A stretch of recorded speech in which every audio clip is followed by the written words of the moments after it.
Where are you? In here, Lee.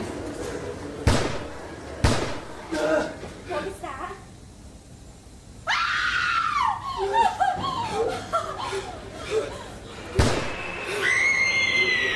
Everyone, leave the building!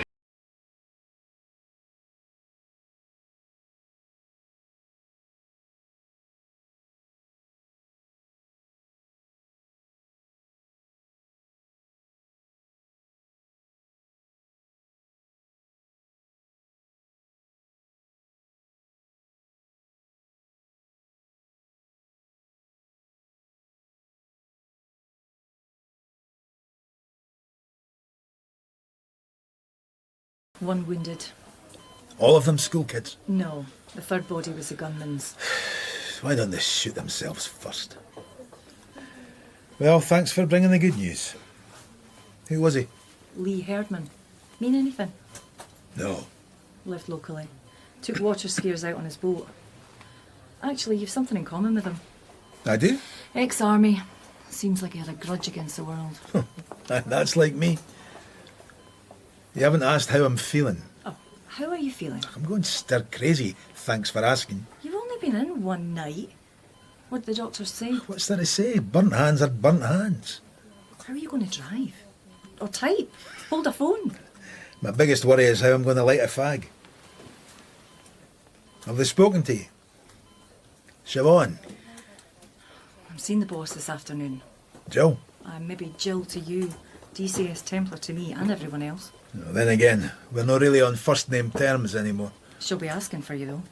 How you ended up in here. I scalded myself, end of. And Martin Fairston died in a fire. Well, that means I killed him. Scalds, hot water, burny. If you say so. Now that something bigger's come up, maybe it'll die a natural death, so to speak. I wouldn't like to think you'd do something stupid on my behalf. Mr. Rebus, how are we feeling? Full of the joys of spring. Was that your daughter? Oh, my hands. Been a long 24 hours. I gave up the fight yesterday morning and went to my GP, who sent me straight here. God, I hate hospitals. I was running my bath, I told them, slipped and almost fell in, scalded my hands. 2nd and 3rd degree burns, apparently. Will Jill Templar believe that? Never have a fling with a colleague, particularly if she ends up being your boss. No, I can't stay here. Hospitals make you feel weak. Sorry, neighbour. I have to go. Hey, you keep tunnelling. I'll go for a walk. Shake the earth out my trouser leg. Siobhan, you seen Rebus? Inspector Hogan, he's not in today. You know I'm handling Port Edgar. Heartbreaking scene. Yeah, it must be. I heard the gunman was local. South Queensferry, yeah. Just drives up to the school, parks, walks right in. And nobody stopped him. Who'd have thought, sir? Posh private school like that. Straight into the common room. Bang, bang, bang, and then bang. And in South Queensferry of all places. I hear one boy survived. Jack Bell's son. Bell? The MSP? Yes, Clark, to the Chief Super's office. Well, that doesn't sound too friendly. I didn't see you. Aye, tempting. Thank you, D.I. Hogan. But no point in putting her off. She'll only get worse. If you see Rebus, tell him I need another pair of hands on this one. Siobhan, where's John? He's not well. Where is he not well? He's not in his flat, we've just checked. He's not answering his phone. Thing is, Siobhan, 2 nights ago, D.I. Rebus was seen drinking with Martin Fairstone. A couple of hours later, Fairstone's been fried alive in the kitchen of his semi. Proves nothing, ma'am. Poses a few questions, though. Yes, ma'am. John likes to look out for you, doesn't he? He's got this knight in armour complex. We all look out for each other. So, what is he hiding from? He's really not well enough to come in, ma'am. Then take me to him. I need to talk to him first. Tell me about Martin Fairstone. You arrested him for housebreaking and assault, yes? but he got off. This was week before last. Sit down, Siobhan. In your own time. I was walking away from the court. Fairstone came running after me, grabbed my shoulder. Thanks for getting me off, he says, laughing. He asked me to go for a drink. Brass neck. You gave him a piece of your mind, no doubt. That's fine. I don't need to hear about that. Well, he'd beaten a woman to a pulp. He's an animal. When I got back here, that was when the first call came from him. Then 10, 15 times a day after that. And you told Rebus? No. But he knew. Was pretty obvious. And now Fairstone's dead. In a house fire, possibly suspicious. You and Rebus will want to get your story straight. Let me do that. I can manage. Aye, so you can. You look like a mummy. What did you tell Templar? About your hands. Nothing.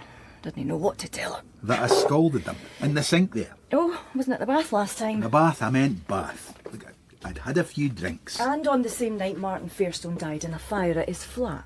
My guess? Accident with a chip pan. It happens all the time. Yeah, well, you know what they're going to say. I told you Fairstone was stalking me.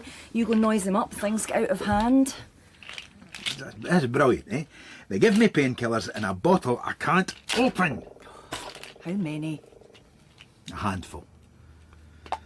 So, what's Bobby Hogan's story? If Templar hears you came here instead of seeing her. D.I. Hogan needs help here. I'm doing my job. Who's that? I know his face. MSP Jack Bell. His son was the boy who survived the attack. Every right in the world. This is police obstruction. Can I help you, sir? Just, maybe best to keep your voice down, out of respect. How dare you? My son could have been killed by that maniac. I'm aware of that, sir. Moreover, I am here representing my constituents. I demand to be let inside the school. Who the hell are you, anyway? Detective Inspector Rebus, at your service. You wish to enter the school? Might I ask why? No, you may not. You do understand that it's a crime scene, sir? This is a damned scandal. What is, sir? That you can't go in? Or that 2 innocent boys have died? I'm not a superstitious man, but something's left behind after evil's had its way. This room wasn't meant for murder. A typical 6-tier common room. Windows out onto the grounds, hi-fi, CDs scattered around, M&M, Travis, Arab Strap, a few lad and ladette mags, blazers and bags where they were left. Blood spatters on one wall, larger drops on the floor. And something else, lingering. The shadow of something hell-bent. John, at last. Cavalry's here. Siobhan. Has the crime scene boys done their stuff? I have a fine tooth comb. It's all clear now. Whoa, ho, ho. What happened to you? He got his fingers burnt. That looks sore. Yeah. So, what do we know?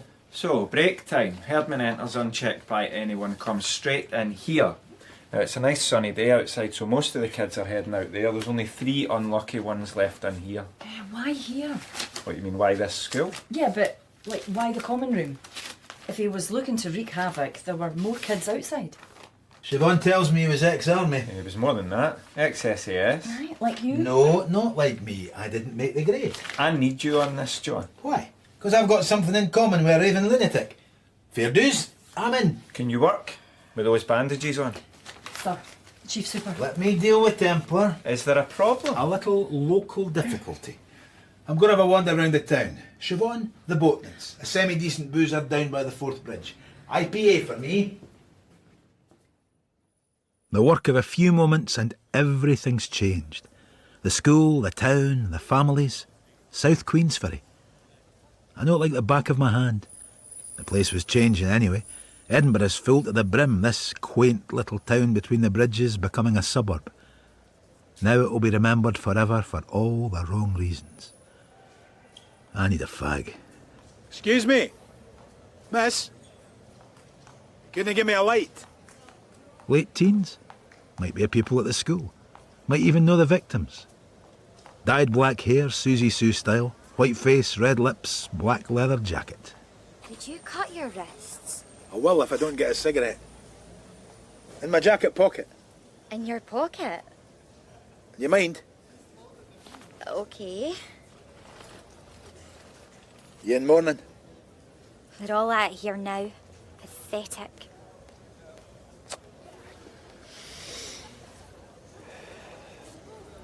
You at the school? You a reporter? CID. You know the kids that died? I did. Doesn't sound like you miss them. I don't. Actually, I'm jealous. Yeah? Well, they're dead, aren't they? You want to die? Be interesting. More interesting than living. You must have seen dead people. Too many. Lucky you. I've only seen one. Better be going. Nice chatting. What's your name? Miss Terry. Miss. Okay. And thanks. I'll see you around, Miss Terry. You can see me anytime you like, Mr. CID. I said IPA. They don't have it. Local 80 shilling. How's the hands? Well, I may never play the piano again. A tragic loss to the world of music. You sure you can drink and take those painkillers? I can't take the pills at all. Unless you open them for me. So, how long can we stretch this assignment out for? Keeping out the boss's way. Out of sight. You glad Fairstone's dead? What? I'm just curious. Look, let's forget about him. Concentrate on another dead man. Lee Herdman. Born in Wishaw. Who can give you the file? Joins the army at 17. Serves for 8 years, Northern Ireland mainly. Marries in Hereford, but then leaves his wife and 2 kids and applies for the SAS. First appears in South Queensferry in 1997, 6 years ago. And put a bullet through his head 3 days ago. Who dares wins. Not quite living up to the motto of the Special Air Service. He started his boat business about 5 years ago. You got the names of the victims there? Yes. James Bell survived. Tony Jarvis, son of a judge. I don't know him. And Derek Renshaw. What? Oh, God. His family. My family. It's been a while, John. 30 years, Alan. Take a seat. You took me to the football once, mind? Wraith Rovers. I got gubbed. Alan, you'll understand I'm here in an official capacity. Aye, I heard you were in the police. Dad! Oh, sorry. Kate, this is John Rebus. He's your... what? Uncle? My mother's sister married your dad's dad, so whatever that is. Cousins. Listen, all these years we meet up now. I'm so sorry. Thanks. Dad. I'm okay. So what do you do, Kate? You still at school? First year uni. St Andrews. Oh, good on you. Kate's all I have now. Dad, it's okay. Time like this, family's all there is. And Kate and Derek's mum? She walked out on us a year ago. She's back in Fife. Mind that time you took me to the park, John? I'd only have been 7 or 8. You were home from the army. We kicked the ball around. Your dad was a good wee player, Kate. Alan, I know this is the worst of times, but do you feel up to answering a few questions? What's it like being a policeman, John? You have to do this kind of thing every day. Not every day. I couldn't do it. I find it hard enough selling cars. The man who shot Derek, we're trying to work out why. He was a madman. Pure evil. All we want is to be left alone. We need to know, Alan. Why? You going to bring Derek back? The bastard who did it is dead. Nothing else matters. Dad! I'll make tea.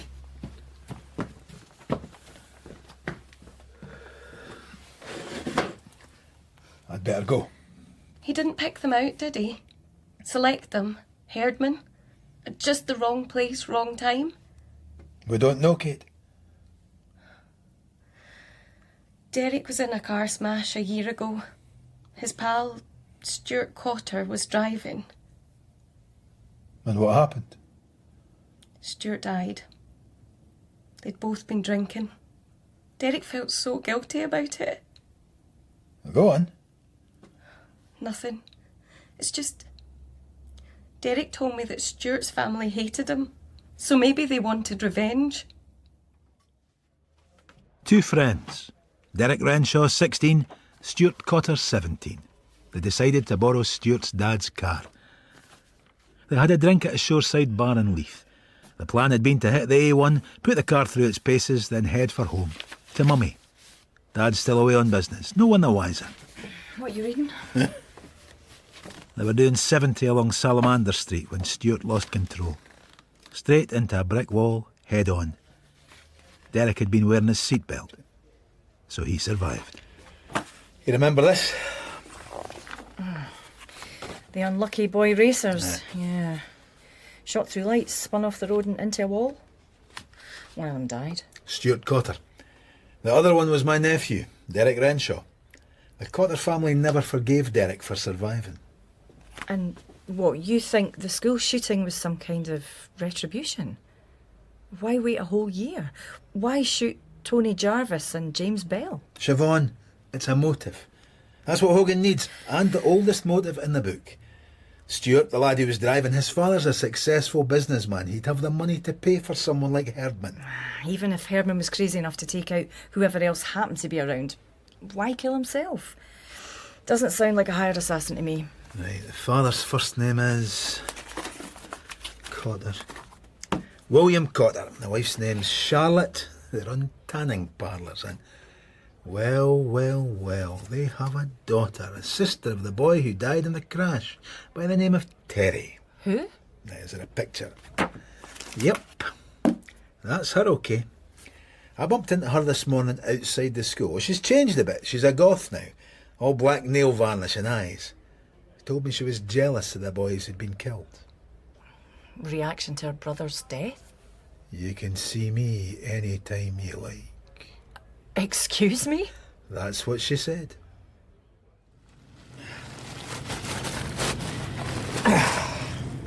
Provisions acquired. Thanks for this. Couldn't let you starve. I feel like an old man. Can't even open a tin of beans. Or drive. All right. I'm not lighting your ciggies for you. Aye, you will. Still can't understand how you got your hands so badly burnt. Dear God. Okay. Here's what you and Templar think. You want to do somebody in, no traces, get them blind drunk and turn on the chip pan. And is that what you did? Why would I? Fairston gets off scot-free, assaults you outside the court, starts stalking you. Now, that is worth a good talking to. But burn them to a crisp. A talking to? How did that go, exactly? Well, I happened to see him in the boozer. At one point, my fist did a bit of the talking. You hit him? Oh, God. But when you were spotted together, apparently you looked like old mates chatting. Was that before or after you assaulted him? He assaulted you first. Oh, you sound like a child, sir. We made up. I'll never understand you. I can fight my own battles, John. I didn't kill Fairston, Siobhan.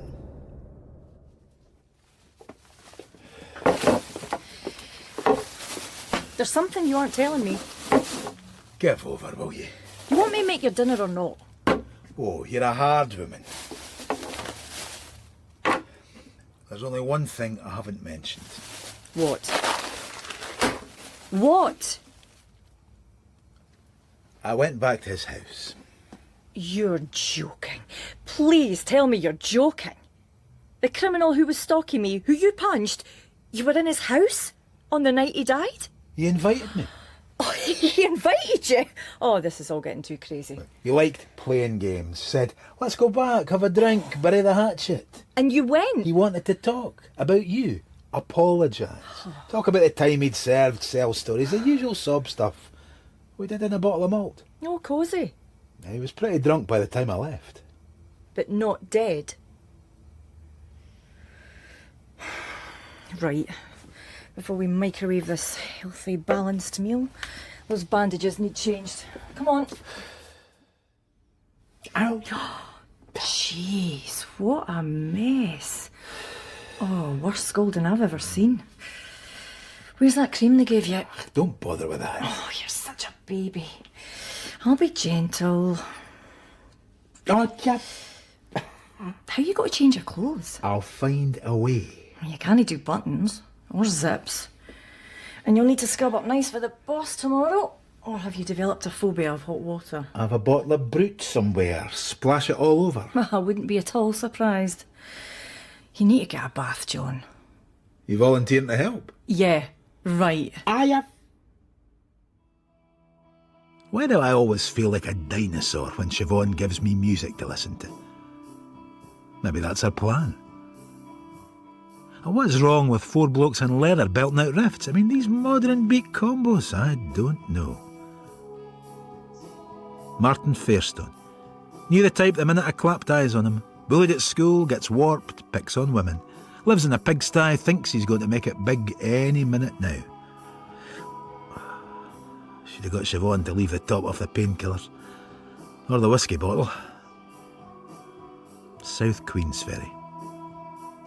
Here's a question. Where did Lee Herdman get the gun he killed those boys with? If we're lucky, Bobby Hogan will have a lead. Herdman's flat's just back there. You can take a look once forensics have finished up. They've already taken away a few spliffs, plus some white powder. Anything else? Not really. Posters all over the walls. All of them have guns. What kind of gun did they use at the school, Bobby? Brocock. Kind of air gun. ME38 Magnum, to be precise. Well, it's like a revolver. I buy one across the counter for £100. But Herdman's was tweaked. Steel sleeving inside the chamber. Aye, so he could use live ammo. .22. I wonder who did that for him. Ah, if you can find that out. Well, I'm working on a hunch. And by the way, it's guns, plural. He was carrying more than one at the school? No, but we found a second gun where you're heading now. The boathouse. Mac 10. Well, that's a serious shooter. 1,000 round a minute job. Thank God he didn't take that to school. Carnage. That's his boathouse there. DS Clark's already inside. See if you can pick up anything we didn't. I'll see you at the school when you're done. Aye, we'll talk later, Bobby. I can count on you, eh? The High Hegian's not going to take you off me or anything. No worries. So, what have we deduced, Detective Sergeant Clark? Well, he towed skis, top fledgling sailors, the odd river pleasure trip. Genius, my dear Siobhan. Swanky speedboat. Ah, powerboat to be precise. Well, my guess is that cost more than this flat. Where was the machine gun found? Under the workbench. But Sockos think they find everything. They missed this. Crumpled at the back of a drawer. Photograph? Of your goth? So it is. Miss Terry. She gets everywhere. Looks cheery enough. Our damsel in black knew both the boys who died and their killer. That's strange you should have left this lying around. Place is spotless. Yeah, like he was awaiting inspection.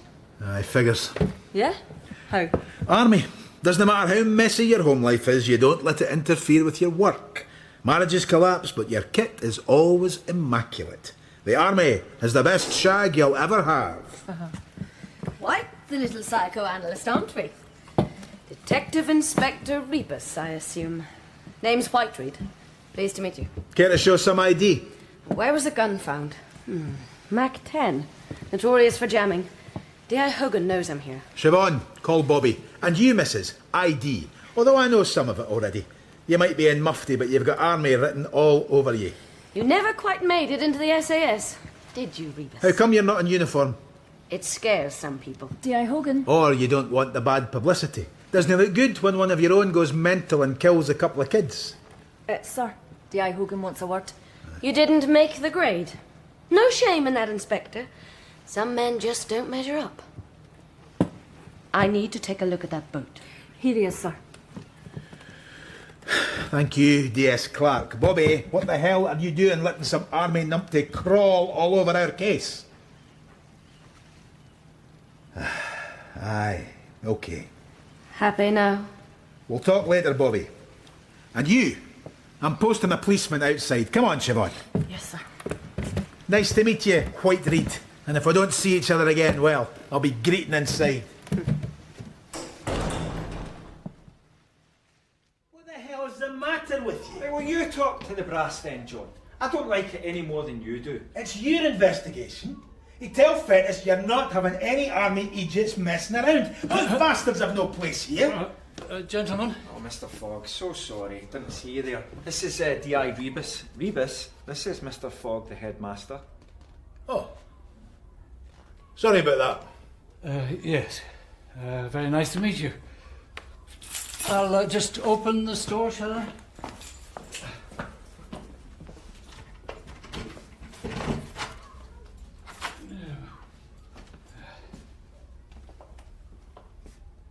Good God.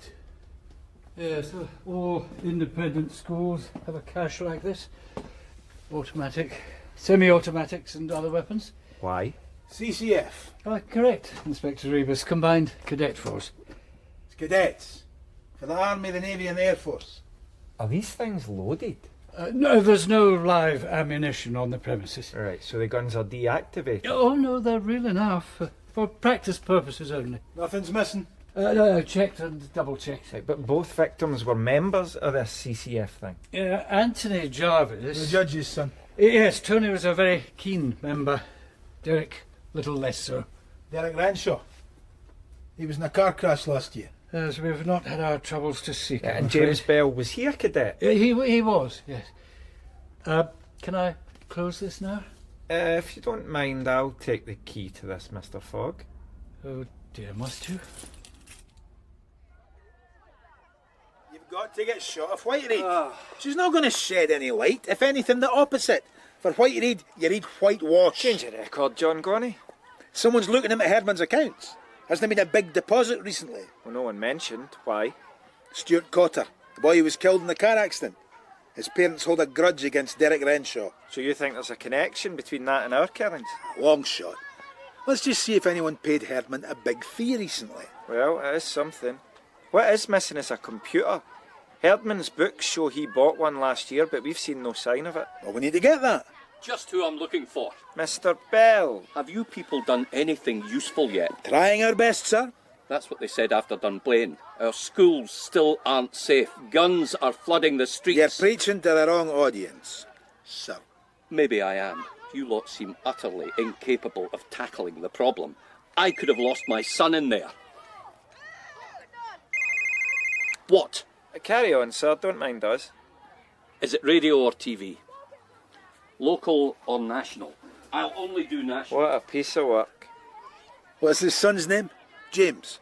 I want to talk to him. We've done all that. Then I'll listen to the tapes. Been over them a dozen times, John. Do something useful.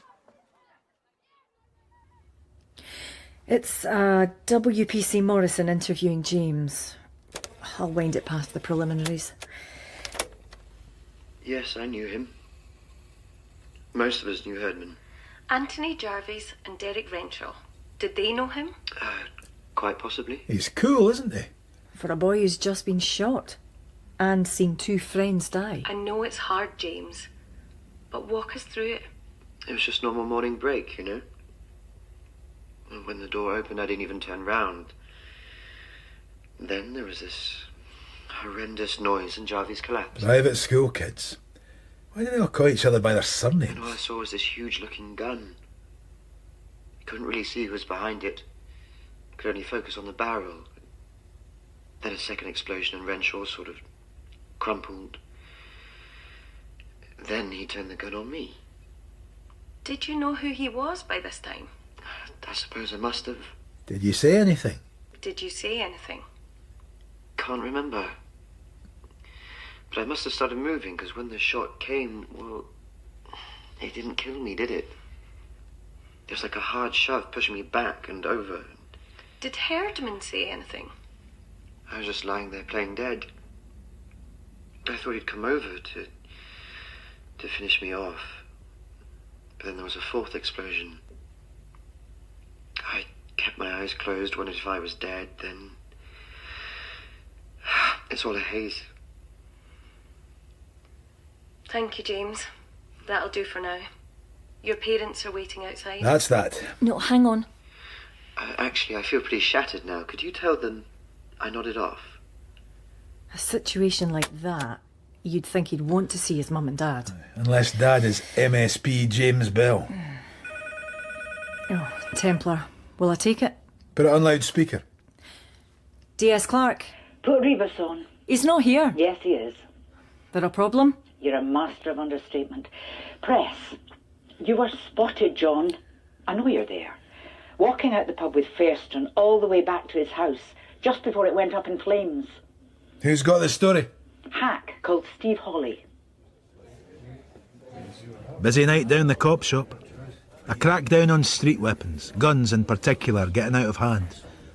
What a bunch. Pinched faces, ill-fitting clothes. The cream of Edinburgh's lower depths. Informers, junkies, touts, scammers, housebreakers, muscle, alkies. They'd fight anyone, any time. Younger ones still have the swagger, not ground down yet by the constant attentions of the law. All men. Men on whom fortune has not shone, who've been brought up to respect greed and fear. Neglect is in their genes. I knew a lot of their fathers, grandfathers. Cruelty makes you cruel. And among them, surprise, surprise, Peacock Johnson. Lowlife masquerading as high. Expensive shirts, cheap soul. Mr. Rebus, what a pleasant surprise. Guns, Peacock. Who's got them? Who's selling? Who's buying? Oh, the Peacock doesn't do guns, sir. Kids at that school, that's evil. I'm not accusing you of anything, Peacock. I'm asking what you might have heard on the street. Oh, the Peacock isn't a snitch, Your Honour. And for the record, I deal in replica weapons. For the collector's market. Respectable gents and such like. You know anyone who could reactivate your replicas? No notion whatsoever, my lad. But, my friend, you have my word. I hear anything, I go straight to El Rebus. Ray, can I have a word? Shiv, you okay? You look like you've seen a ghost. Yeah, funny you should say that. Listen, are you busy? Oh, silly question. But I need help, of the forensic sort. Then I'd be your man, if I wasn't up to my oxters. What is it? I just got this letter. Anonymous. Threatening? Look forward to seeing you in hell. Well, doesn't it sound like a Hallmark job? Signed Marty. The only Marty I've ever known was Martin Fairstone, and he died last week. Okay, give it here. I'll see what I can come up with. Thanks. You two are looking a bit clandestine. What you got there, Ray? Siobhan asked me to have a look Just admin. They can kill kids, but the paperwork still has to be done. Cheers, Ray. I'll catch you later. Ah, yes. Okay, bye. Bye. Anything you want to tell me? Since when were you interested in filing? Fair dues. I just had a word with the charming Peacock Johnson. He works the Gracemount area where Martin Fairstone lived. What are the chances of two scumbags like that not knowing each other? Yeah, thanks, cheers. You'd think a pathologist would know better than to drink foreign lager. Oh, John, globalisation's passing you by entirely. So, to what do I owe the privilege of buying you drink? Again? First off, I'm not here. This conversation never took place. Good opener. Martin Fairstone. Oh, for God's sake. 2 kids have been gunned down and everyone's worried about losing a lowlife. And DCS Templars being, shall we say, rigorous. She seems to think you have some involvement in this man's death. Light this for me.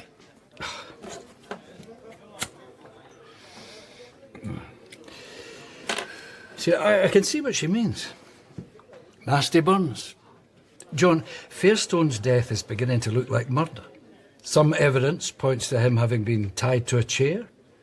Positioning of the body, arms flat by his side. Burnt material that could be rope around his wrists. All suggests a narrative. Which is?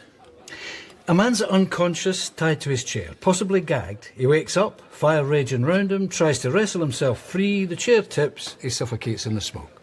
Yeah. That's a theory. It's murder, John. And Templar seems to think you were there. Tough cops. Everyone's afraid of us. But there's Siobhan staring out the window waiting for me. Eyes scanning the streets, looking for trouble, for threats. This Fairstone thing has got to her. I know she sleeps in the front room on a duvet just by the window and gets up several times a night to peek out, waiting for the trouble to arrive. So what's new? A cop who can't sleep? Policewomen surrounded by ghosts, wondering who's just got out of jail, who's got a grudge, who hates you just because you're Polish. You all right? Me? I'm fine. Oh, come on, get in.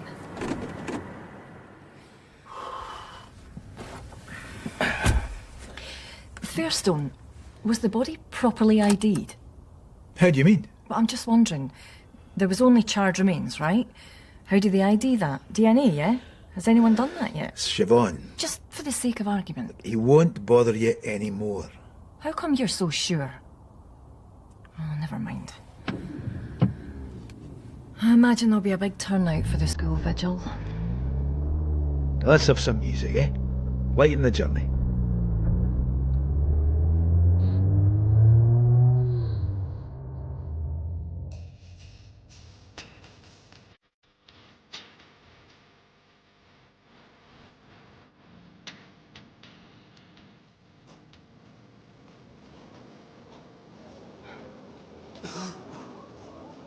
Must be over 100 people here. So sad. But beautiful, the candles. Something like this brings people together. Sadly, my son James cannot be with us tonight. He's still recovering from his injuries. But I'd like to introduce you to a lovely young woman, a friend of my son's. Kate Renshaw is also mourning the loss of her brother Derek. Oh no, Kate. Kate. I can't speak about my brother. It's too painful. But I know what Derek would say if he were here. He'd get angry. He'd say we can't count on the government anymore. We have to speak directly to the people doing the shooting, the people selling the guns. The police can't do anything. She's been put up to this. Belle's a real operator. Maybe our MSP thinks she has a future in politics. Yeah, well, I hope that's his motive. So, you going to tell me? Tell you what? Oh, you will eventually. Whatever's worrying you. Mr. Rebus, paying your respects like a true gentleman. Well, that's my excuse. What's yours, Peacock? Oh, the self-same, sir. Lady friend or colleague? The latter. No requirement for the two to be mutually exclusive. It's ironic, Siobhan, that Peacock Johnson should be at an anti-gun rally. Oh, but Mr. Rebus, I'm here to sign the girl's petition. Armaments are for professionals and collectors. Good evening to you, sir. Madam. Oh, he gives me the creeps. Siobhan, not even hiding the fear well. Police partners are like old married couples. They tell each other everything. I've been as patient as I possibly can. Spill, what were you and Ray from Forensics hiding? A letter. Signed Marty. When? Yesterday. Yesterday? Well, it sure as hell ain't Martin Fairstone. Well, then who did send it? Well, if it was Fairstone, the stamp would be worth saving. Plain old Edinburgh postmark. Well, let's see what Ray comes up with. That was what you two were whispering about. You're absolutely convinced it was Fairstone who died in that fire? There's no reason not to. This isn't his style, Siobhan. If Fairstone was alive, he wouldn't have posted a letter. He'd have come straight at you. Why didn't you want to talk to me about this? Fear. That's a powerful thing. Most people live their lives untouched by crime, but they still fear it. The police exist to allay such fears, but we're fallible. Cleaning up the mess rather than preventing it. Rebus? John, I have a little information. I don't know what to do with it. Well, let's hear it, Bobby. Herdman used to go regularly to Edinburgh Flying Club. He could fly a plane. We don't know. But it seems he had a pal out there, one Douglas Brimson. Brimson, it turns out, is ex-RAF. Do you think I should tell Whiteread about him? Now, don't you dare. I'm your Forces insider, D.I. Hogan. We'll check this Brimson out. Fear. The armed forces know how to manipulate it. Herdman was ex-SAS. He handled the fear better than I did. The solitary confinement, sensory deprivation and overload, white torture they call it. They put a sack over your head and take you up on a chopper, throw you out of it, only 8 feet above the ground. But you don't know that. Make men of you. It takes a real man to shoot a stranger dead. Problem is, they don't know how to turn you off again. What now? Your call is important to us. An advisor will be with you shortly. Don't you dare hang up. DCS Templar, this call may be recorded for training purposes. Thurston, it's now officially a murder inquiry. And I'm suspended. Correct. Thank you for your call. Hey, Douglas Brimson. Pleased to meet you, Constable... Detective Sergeant Clark. Is this your office? A poor excuse for one, I know. Even worse inside. Had to happen sooner or later. That Lee Herdman would kill school kids? No. That the police would come asking me about him. Well, why didn't you come to us, Mr. Brimson, when you heard the news, you being a friend of his? Should I have? I'm sorry, there's not much to tell. And we weren't really friends. You own the airfield, sir. I love this, sir. Been a long time since a young lady called me that. I believe in respecting my elders, sir. You know how to make a happy man feel old. I rent the ground from the airport. How long have you known Lee Herdman? Oh, a few years. Since he moved to South Queensferry. So about 6 years? Sounds about right. He could fly a plane? No. Kept threatening to take lessons. But it was boats we'd talk about. You sound quite close. No. Lee was friendly enough, but he didn't let people get too close. What was your feeling when you heard about the shooting? Couldn't take it in. You knew he had a gun? No. I knew he was interested. Ex-forces, guns, boats, planes, cars, anything inanimate. I'm ex-RAF, but I've recovered. Quite like people now. You ever flown, Sergeant Clark? Oh, like piloting? Just about manage a car. A plane's easier. Yeah, right. You could have a go right now. As you can see, I'm hardly run off my feet. If I had the time, Mr. Brimson, but... Doug, please. You'll love it. Leave all your worries on the ground below. Tempting. First free day you have. My guest. I might just take you up on that. Doug? We're only really busy at weekends. Oh, I wish I could say the same myself. What? A good-looking woman like you? I meant... I know what you meant. I'm only teasing. Well, this is me here. No wedding ring. You have a detective's eye. No, you, I see. Think I qualify as an eligible bachelor. My friends say it's because I have my head in the clouds. Not too many singles bars up there. Oh, well, the ones down here are nothing to shout about. I've never been. Never dared. Now, if you were to hold my hand... I think you do just fine without me. I'd rather be up there. Offer's open, whenever you fancy it. Thank you for your help, Mr. Brimson. We'll be in touch. Your on-duty voice. Hey, what happened to the sir? Bye, Doug. See you soon, I hope. So what did you get out of him? Doug Brimson. Oh, Doug, is it? Similar backgrounds, Herdman and Brimson. Army, RAF, friends, but no close. Says he didn't know Herdman kept guns. No idea why he went to the school. So, no use to us? Unfortunately. I received another message this morning. Anonymous letter from a dead man. Make my day, it said. Signed Cody. C-O-D-Y? Yep. That'll make my day. Cop reference, Dirty Harry, but... Well, we know Fairston didn't do it. He was murdered, apparently. Who else knows about Fairston hassling you? Templar, Ray, you. Are you suggesting someone on the inside is sending me these? There's got to be somebody who is alive. Cody. It's also the title of an album. Yeah? Whose? Mogwai.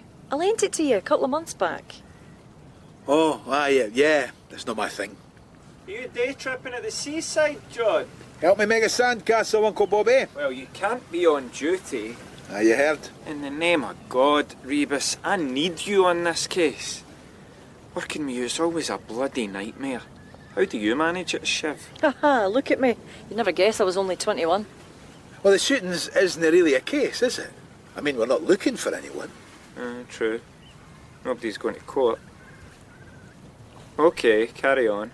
But keep your head down. Your Uncle Bob will look out for you. Aye, right up to the minute the shit really does hit the fan. Right, Shiv, let's go have a word with Miss Terry and family. Aye, you better come through. Is your daughter in, Mr. Cotter? Well, I'm not sure. A nice place. Business going well, Mr. Cotter? Oh, varied portfolio. Venture capital side bit dodgy. Tanning salon's doing okay, you know how it is. I have absolutely no idea. Hang on. Terry, you in? Terry not answering doesn't necessarily mean much. Well, you've spoken to her already, eh? In full regalia. Could we maybe try her door? Just over here. You there, love? Mind if I just...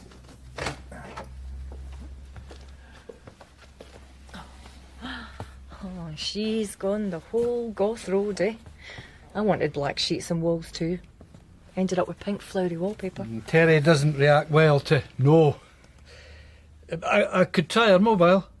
Please do.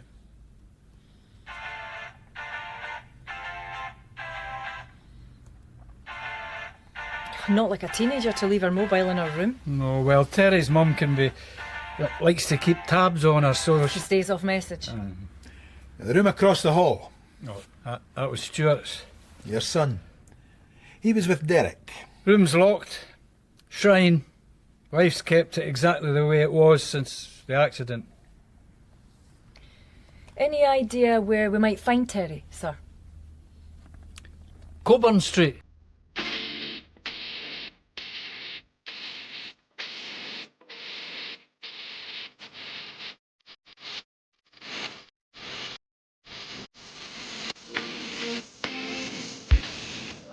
Coburn Street. A winding conduit between the Royal Mile and Waverley Station. Always enjoyed a louche reputation. In its day, the haunt of teddy boys, mods, hippies, record shops, clothes, cheap drink. These days, just a place if your taste's inclined towards the macabre and the stone. Anyway, quiet. Lovely. Hi, Terry. Remember me? Miss Terry. Hey guys, this is my pet policeman. Locked me up. Always wanted to do a dirty protest. Let me buy you a milkshake. Huh? And a sweetie. Catch yous later.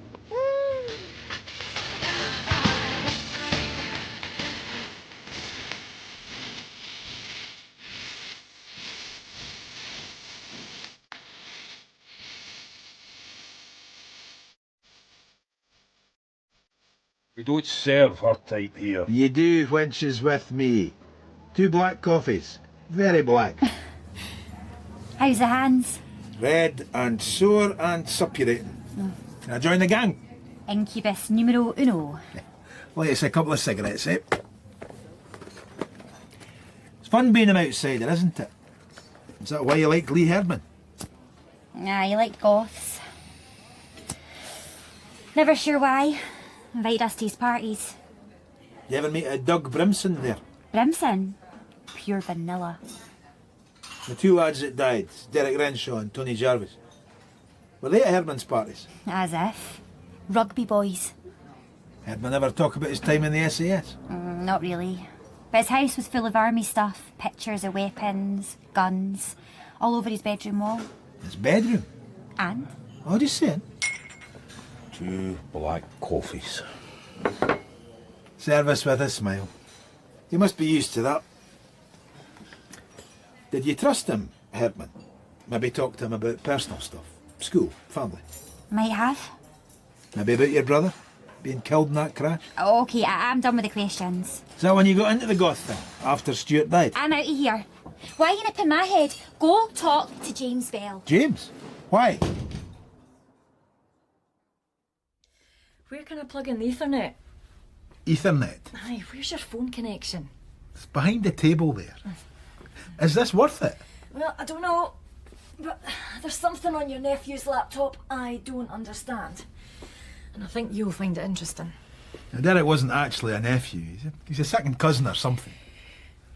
It's got all the stuff you'd expect for a teenager. You know, video games, Zelda, Half-Life. Although I always thought that was more of a girl's thing, but... music, jazz, mainly. Well, that must come from the other side of the family. You like some jazz? No, the girly games. Right, here we go. Takes a minute. Well, while we're waiting, we ought to have another listen to those interviews James Bell did after the shooting. Oh, she probably just threw any name at you to get rid of you. Maybe. But I think we should talk to him. His father won't let us anywhere near him, and you're suspended. Okay, take a look at this. Welcome to my darkness. What is this? It looks like a hotel room. Look closer. Hang on, is that Terry's room?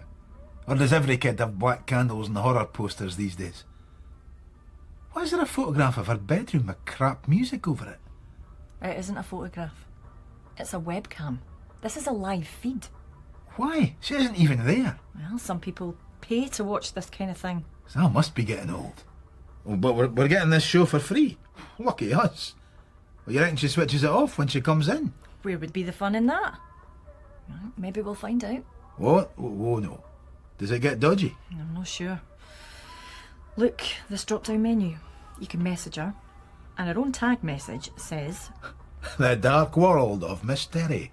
100% non-pornographic, so piss off pervs. She's not even trying to stay anonymous. Look. Come worship me most Saturdays, Coburn Street. Dangerous. But if you look at our list of viewers, the vast majority seem to be in India and the States. They watch this stuff in other countries. Well, what's wrong with football in the back green? Can you see if Derek or James Bell ever watched it? Yes. Both their names appear. And Lee Herdman. You think Terry and him were lovers? It's possible. Okay, I'll take this back to the station. I just thought you might like to see it. Anything I can do for you before I go? I'm fine. You can dress, undress. You're not sleeping in your clothes. Stop nagging. Now what about you? You okay going back to an empty flat? In the case the mysterious Cody is lying in wait, or the burnt ghost of Martin Fairston. Miss Terry would love that. So we can expect to see you in a clean shirt tomorrow. You not want me to run you a bath? No. Okay. I tell you what, leave Derek's laptop. I'm not sleeping much, might check it every now and then. The interweb. All human life is here, most of it ever so slightly depressing. We brought in a couple last year, exhibitionists from Bathgate. Mid-40s truck driver and his missus. Saw some of the photos. Terrible curtains. Uh-oh, here she comes. No sound, just that creepy goth music. Sits on her bed. Obviously she knows that camera's on, that people are watching. 7 of us at the moment. Ignoring us all. Just sits, reading. Working late? DS clerk? Whiteread. Or should that be captain or major or something? Whiteread's fine. Siobhan, isn't it? I'm not the enemy, Siobhan. Not mine. D.I. Rebus's, maybe. He's not with you? You know he trained for the SAS. Didn't make the grade. He ever tell you what happened? I couldn't care less. Maybe you should. He cracked up. Left the army altogether. He had a nervous breakdown. Oh. You didn't know. Isn't it Herdman you're supposed to be looking into? I haven't time for this. I suspect there's a lot you don't know about D.I. Rebus. Ow. Bloody hands. Miss Terry has drawn pentagrams on her hands, leaning forward towards the webcam. She changed out her clothes into a t-shirt, out of shot, just out of shot. She knows what she's doing. Sitting on her bed, not looking at us, but she knows we're here, playing for the camera. Oh, standing up. Turns out the main light, leaves on the red lamp by her bed. Maybe she knows I'm watching Miss Terry sleep. Lucky her. I know what I need to know about John. You sure about that? Stop, Siobhan! Just give me a minute. You see, we didn't have Lee Herdman flagged. Flagged? As a potential psycho.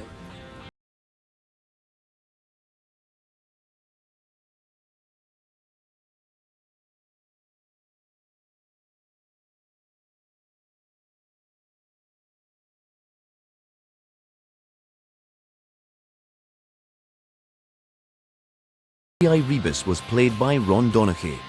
Siobhan Clarke by Gayanne Potter.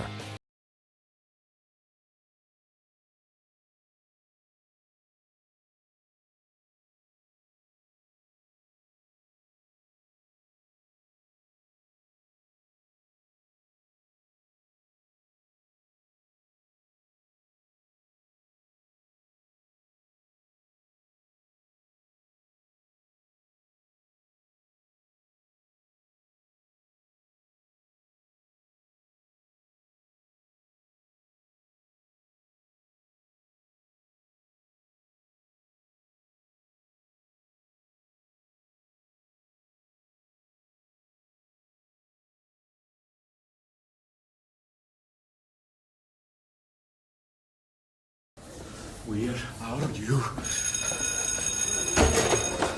In here, Lee. What was that?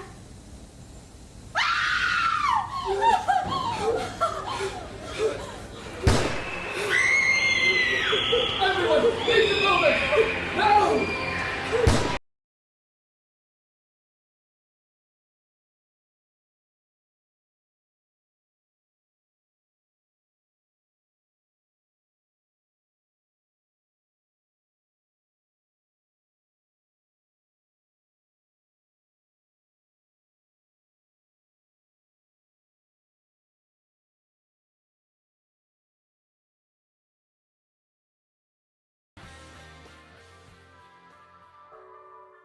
A sleeping teenager.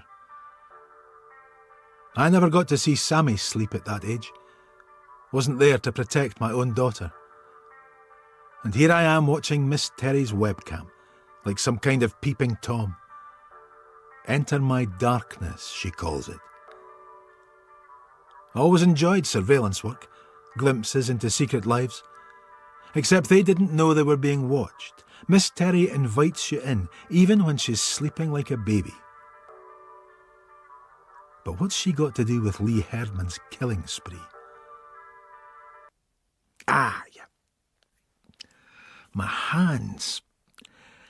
How long does second-degree burns take to heal, for pity's sake? You slept in your clothes. I'm going for the grunge look. The hand's no better. Well, not quite enough for buttons. OK for whiskey. Right now, you should be trying extra hard to look professional. It's confirmed. Martin Fairstone was gagged and tied to a chair before his house burnt down. And you were there. Except I left him alive, nodding off on the sofa. D.I. Hogan, how can we help you? Have you seen this morning's paper? Hell House Cop Mystery. How can I keep you in this job? We've been through this, Bobby. I'm merely showing a civic interest here. So, Lee Herdman had another boat all along. You'll take years off my life. You see that boat out there? The big one? Bloody hell! When does a boat become a ship? Actually, it's a yacht. Herdman kept that quiet, but it's all legal enough. Legal but concealed. Ecstasy pills found below the deck. Less legal. Ease? How many? Oh, about 12 grand's worth. Plus cocaine. Who found it? I did, if you must know. The great British Army saves the day once again. You seem very pleased about it, Whitereed. Why? Because you've helped the inquiry Or because you've got one over on us? If the police had done their job in the first place... And I wonder how did you manage to find the drugs? Apart from anything else, she cut you out, Bobby. Again. Why? I hope I'm not sounding distrustful. You're sounding beaten, Detective Inspector Rebus.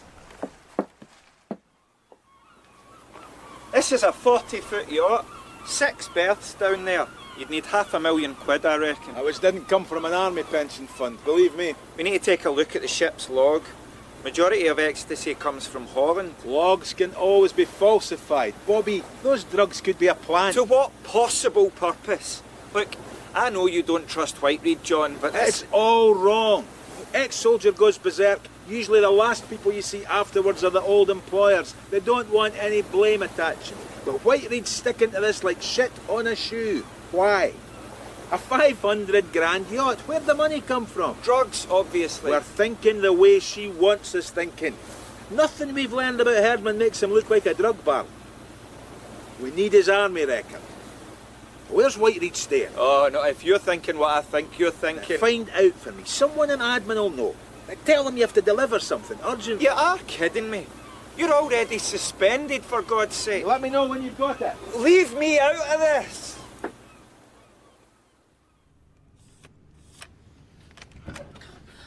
Official Secrets Act. You show a part-time receptionist police ID and a scrap of official-looking paper. She'll never tell a soul. For an upholder of the law, you're one of the most devious people I know. You check the bedside cabinet. No, Whitereed's not here. Why are we whispering? That's a good point. Playing spies is fun. Is there nothing? Nah, she'll have his file on her. Now, why would she? Oh, she wouldn't put them in the desk drawer. Oh, yes, she would. Personnel, confidential, Lee Herdman. Taking toffee off a Wayne. So what do we do now? Commit all 200 pages to memory? Oh, don't be daft. Get a friendly receptionist to photocopy them. Official Secrets Act. The name is Rebus.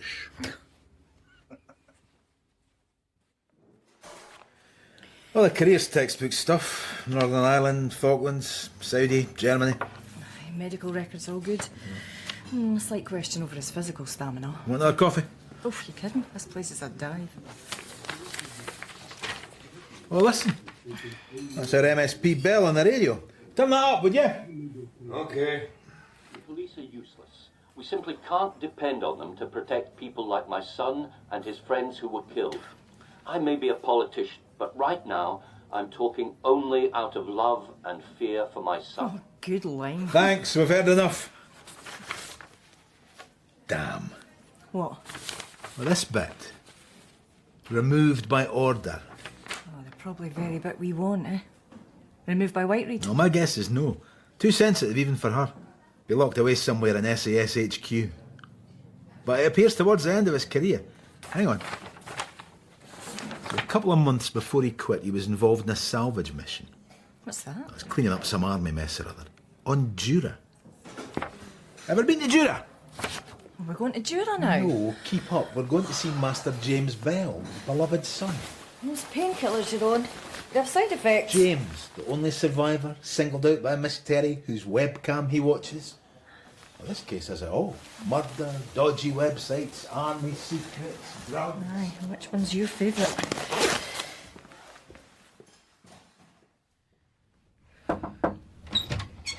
I was sorry to barge in. Your mum said we should just come up. Who are you? We're detectives, James. Interesting reading? Gun collector? I'm trying to find the one he shot me with. But I didn't get much of a look at it. He did show me a gun once at his boathouse. Not the one he used on me, much bigger. The Mac-10. But you never saw the pistol? Not till he tried to kill me with it. You and Tony Jarvis and Derek Renshaw. Except, they weren't so lucky. Neither of whom he knew. But they left you alive. You're just lucky, James. I've been wondering about that. Maybe he recognised me at the last minute. But Tony and Derek are both active in the school cadets. It could be something to do with that. He was in the army half his life until they kicked him out. Oh, he told you that? Yeah. You went to Lee's parties. So, who did you see there, James? You want a list of names? Different people at different times? Terry Cotter? Yeah, I think... she's the goth. What about Doug Brimson? The guy who flies planes. I spoke to him once. Were there drugs at the parties? You know, speed, coke, a bit of E? A joint passed around if you were lucky. Are those painkillers you have there, James? Yes, like, totally legal. I've run out. You give me a couple.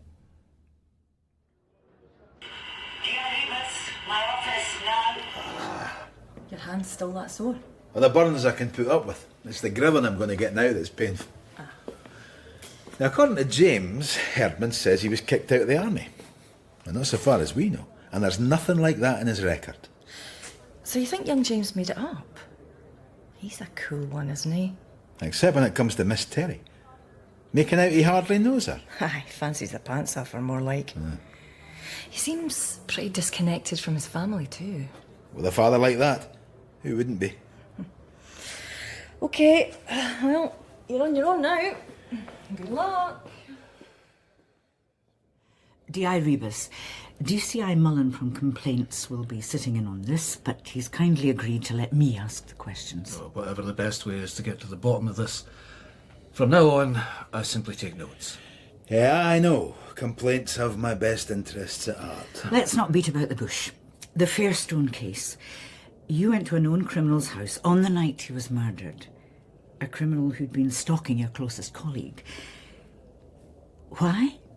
I'll do anything for a free drink. You see what I'm up against, DCI Mullen. What time did you leave Martin Fairstone's house? Before the fire broke out.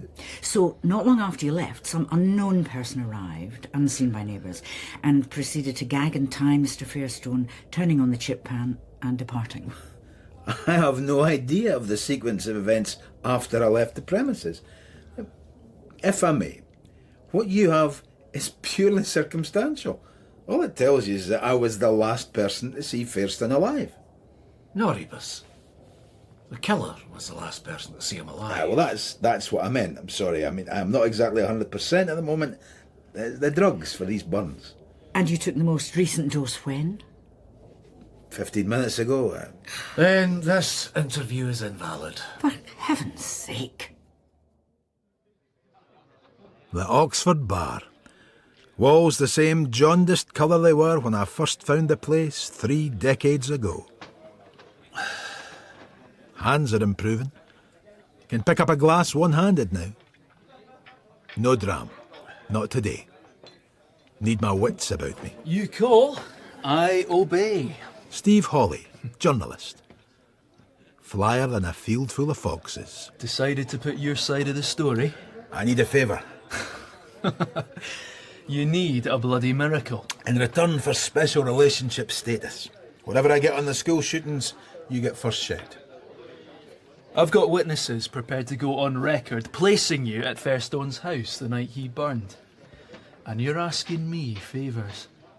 Lee Herdman was involved in a salvage operation. On Jura, at the island, not the whiskey. June 1995. I need to know what that was all about. Salvage? A tanker or something? On land, as far as I can gather. The SAS were brought in. Well, let's have a look. You coming? Where are we going? My car.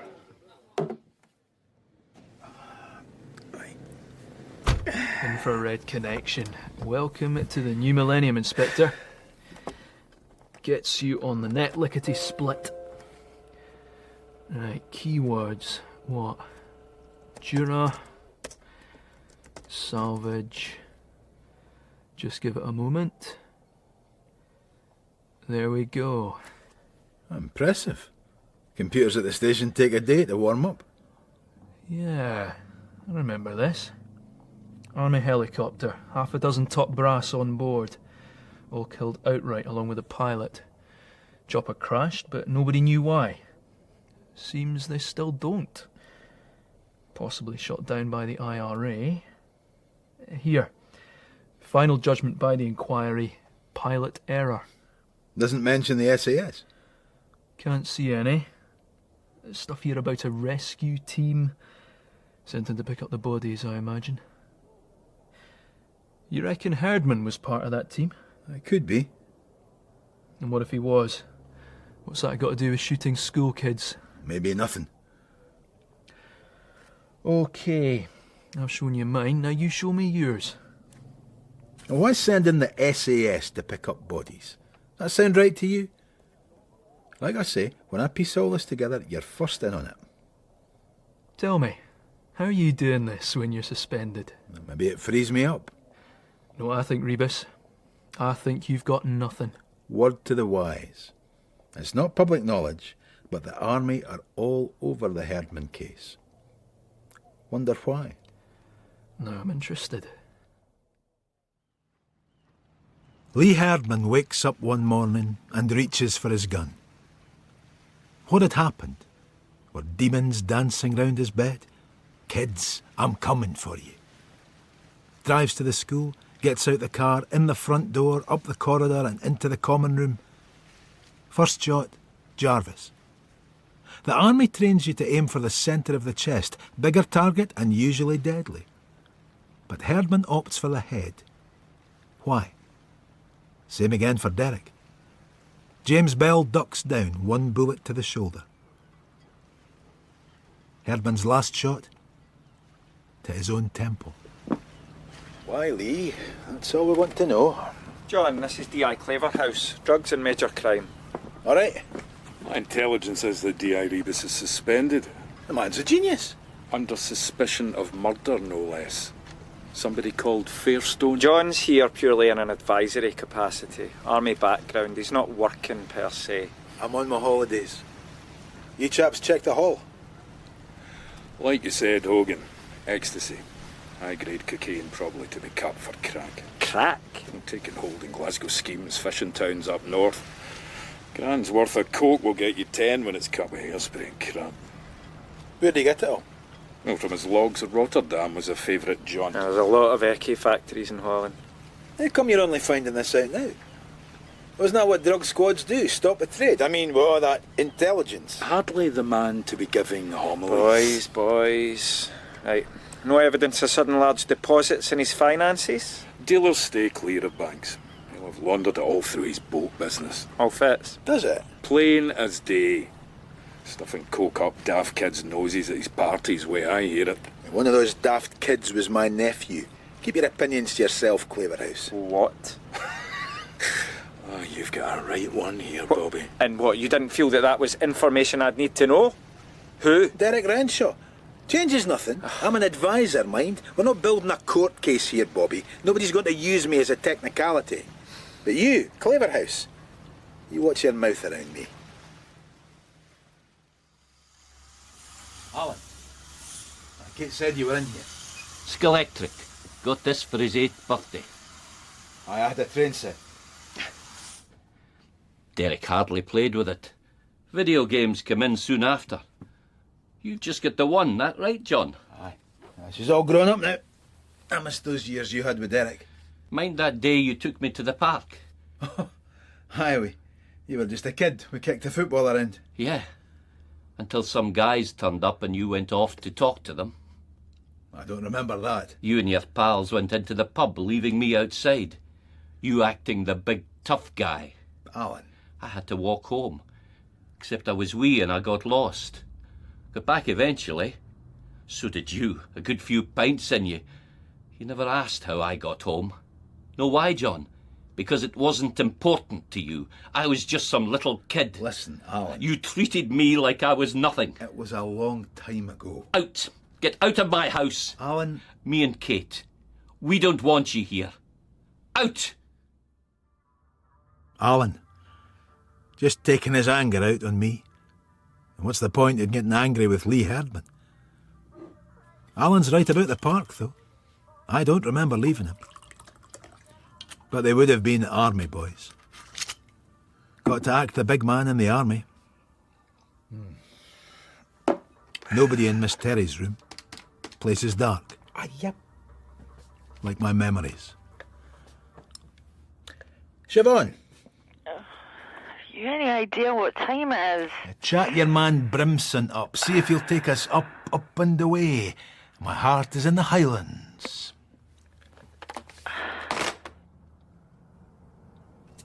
Thanks for this, Doug. Yes, Clark tells me you were RAF, Mr. Brimson. I was. And you? Army. You ever try for the SAS? I did. Let me guess. You didn't hack it? Bingo. Few do, eh? Aye, some of those faltered down the line. You mean Lee? Fancy taking over the controls? No fear. It's easy. Do it next time. I might just take you up on that. Army seems to treat its old boys pretty shabbily. A high rate of psychiatric conditions. More Falklands veterans have taken their own lives and were killed in the conflict. Maybe. But killing school kids? You went to a few of his parties, Doug, no? Lee liked to party. Invited a lot of teenagers. Yeah. And now, with hindsight... Oh, here we go. Ever see any drugs? Bit of pot, maybe. Never hear any rumours that he was dealing? Or smuggling? Should I have a solicitor present? Oh, God!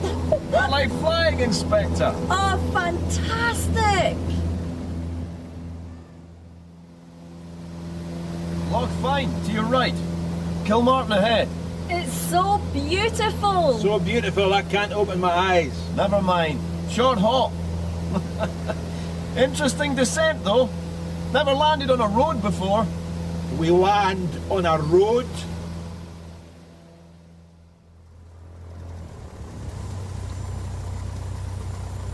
Inspector Rebus!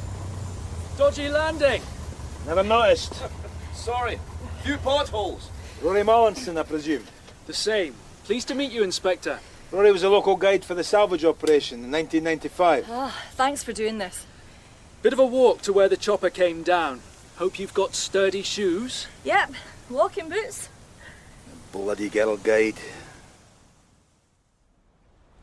Newspaper said it was the IRA. That's what the SAS team were looking for. Evidence of a missile attack. Wasn't it about finding the bodies? Oh, that too. But they seem more concerned about why the crash happened. Has anyone been up here since? Plenty of walkers in the summer. But nobody else from the army? There was a woman. Middle of last year. White Reed? I put money on it. If you look up there, helicopter hit the rock face about halfway up. Came tumbling down here. A Chinook, wasn't it? I believe so. Just a massive debris when I saw it. And bodies all over the place. Papers had been blown about. They spent a lot of time scouring the woods for them. Papers? Anyone say what they were? Not to me, but I overheard someone say the chopper was on its way to Ulster. Some top army brass on board. I presumed there were documents they didn't want the IRA to see. Top secret, dangerous mission. Maybe that'd explain why the rescue team were carrying guns. Guns? I thought it was a bit strange at the time. Did you catch any of the team's names? A Lee Herdman. He shot those kids. Hey.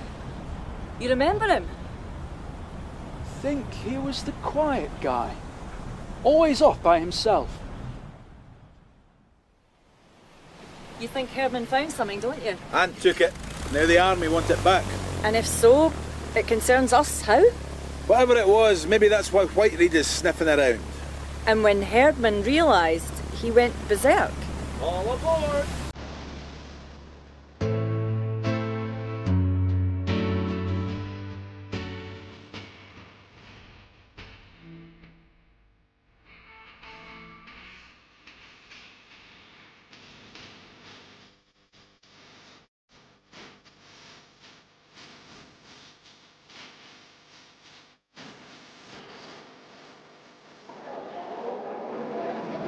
You call this a pub?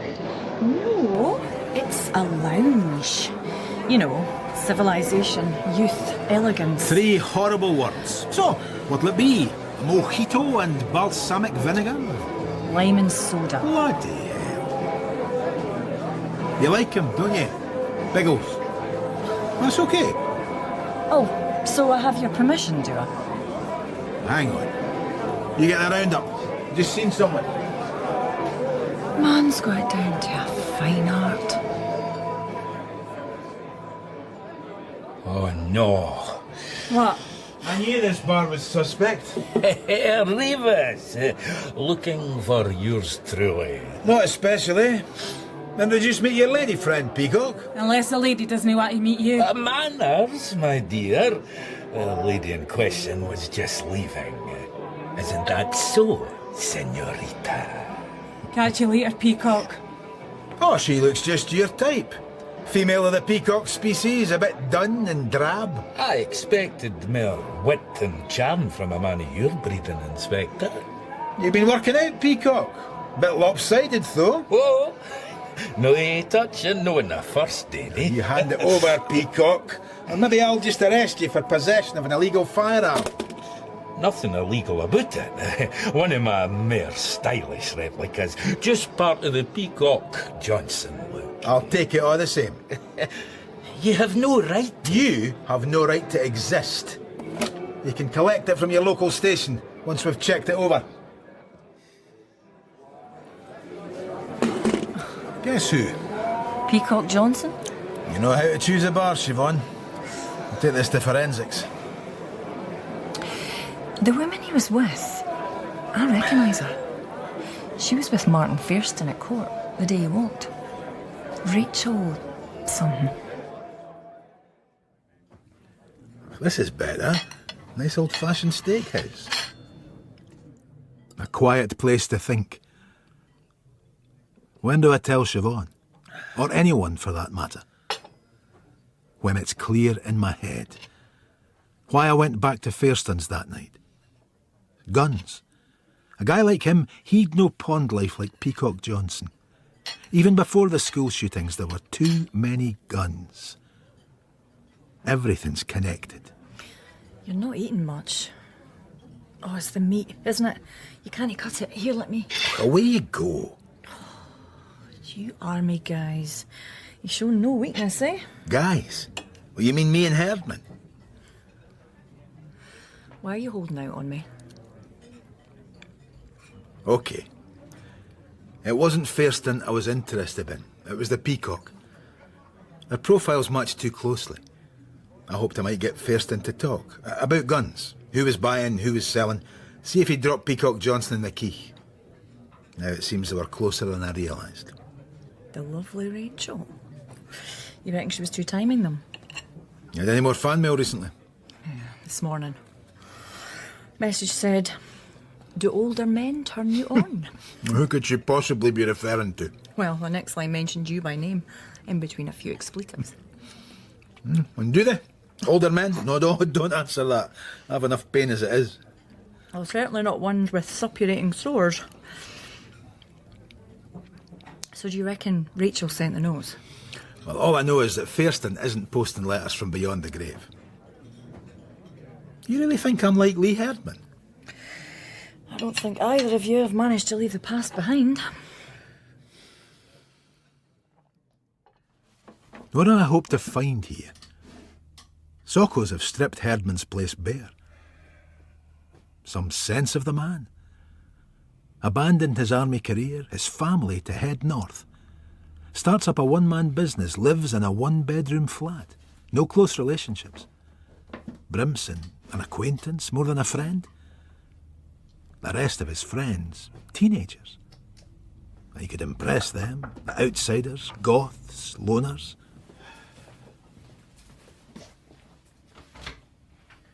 Oh, it's you. Young James Bell. What brings you here?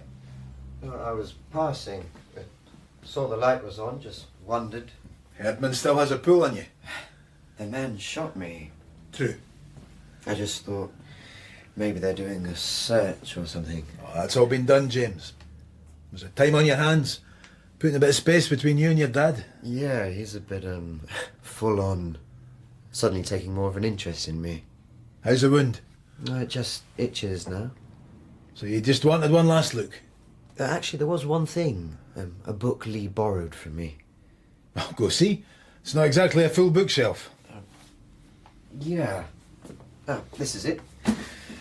Okay if I reclaim it? Yeah, can't see why not. What's it about? Oh, I haven't read it yet. A soldier tries to kill his wife, then I think he jumps from an airplane. Right, well. Hey, butterfingers. Oh, not that I'm one to talk. Yes. Stupid of me. See you. Oh, hang on. Aye, this fell out. Oh, a photo of Terry Cotter. Yeah? Oh, weird. Chuck it away. You think Herdman and Terry might have been an item? Oh, I wouldn't know. You ever visited Terry's website, James? Didn't know she had one. Well, it seems Derek Renshaw was a bit of a fan. Maybe Tony Jarvis too. Never mentioned it to you? No. This is what was left of Martin Fairstone. Do you think he deserved to die like that, Siobhan? I've come across plenty of scumbags worse than Martin Fairstone. DCS Templar, if I may. DS Clark, there's no taping here, and I'm not taking any notes. I'm sorry, sir, but you'll find few officers who trust anything complaints have to say. We're all on the same side here. DCI Mullen may not have the same personal relationship with John that we have, Siobhan, but if we're going to get him out of this mess, we have to ask the hard questions. Your career is looking good, Detective Sergeant. My guess? Inspector within 5 years, Chief Inspector before you know it, if you manage to steer clear of trouble. D.I. Rebus, on the other hand... D.I. Rebus has been one of our most dogged officers. No one's doubting that. It's just his methods we have to consider here. And I wouldn't say has been, not just yet. Sir, there must be scores of people out there who'd want Fairstone dead, and most of them a sight more unscrupulous than John Rebus. I've heard that Rebus is a haunted man. That's the word I've heard. Would you say he was haunted, V.S. Clark? He sometimes lets his cases get to him, but don't we all? Do you ever think that there's a rage in him, something bottled up from years back? What's this got to do with Fairstone? Do you feel the need to protect D.I. Rebus, Siobhan? No. Has he offered you a believable explanation of how he burned his hands? He scalded them in hot water. I said believable. I believe it. Do you, Siobhan? Do you?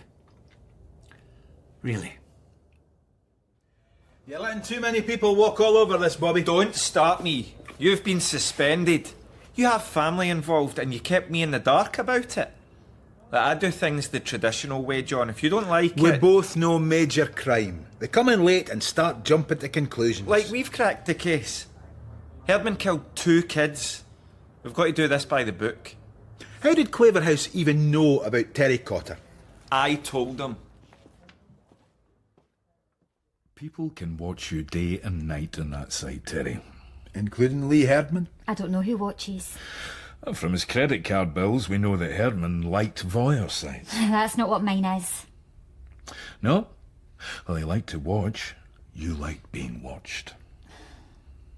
Look, me and Lee screwed a couple of times. That what you want to know? You like to shock, don't you? Terry, the computer in your room, where did that come from? Why? What's it to you? Did Lee buy it for you? Might have. Did he set the webcam up for you? He liked watching you. Did he also like to keep tabs on you? Dark entry is for anyone who cares to look.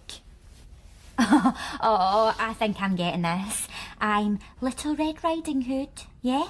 And Lee, the big bad wolf. He bought the PC, but Dark Entry was my idea. That's an expensive looking necklace, Terry. A diamond.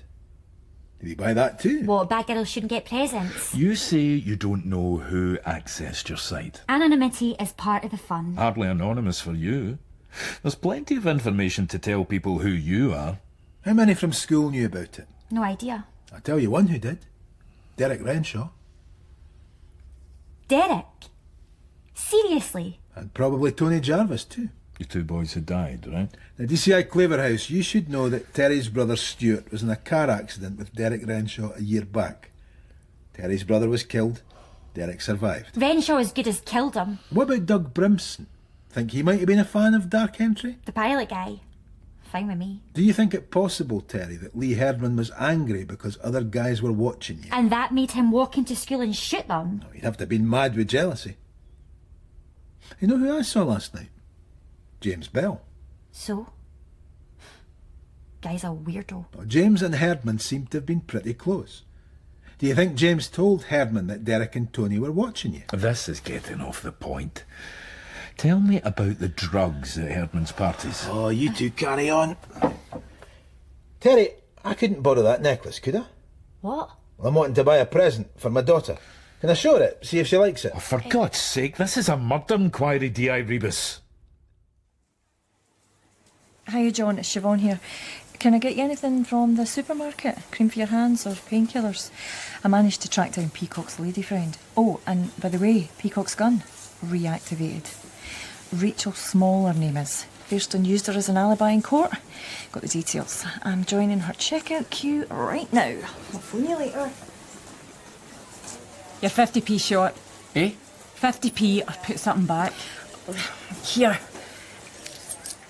Oh, thank you so much, Hen. Bye.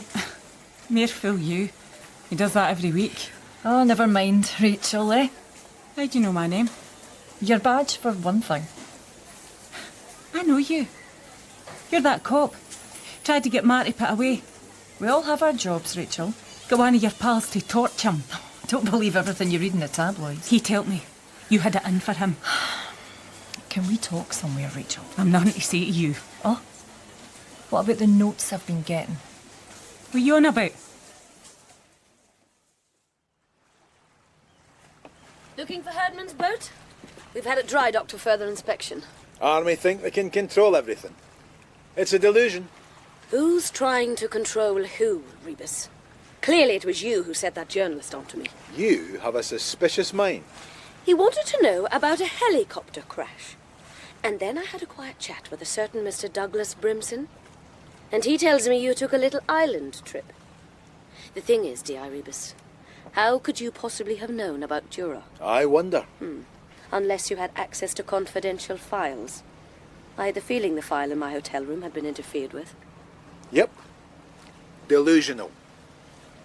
You're shoulder deep in shit, Inspector. Quite possibly facing a murder charge. Heard it. You want to see something I found? What now? They're beautiful things, diamonds, aren't they? This one's lovely, not think? Very interesting, I'm sure. You've definitely lost it. I can hear it was me trying to cheer you up. Buy White Reed. Just out of interest, where did you get it? Wouldn't you like to know? Hi, Rachel. Get away from my car.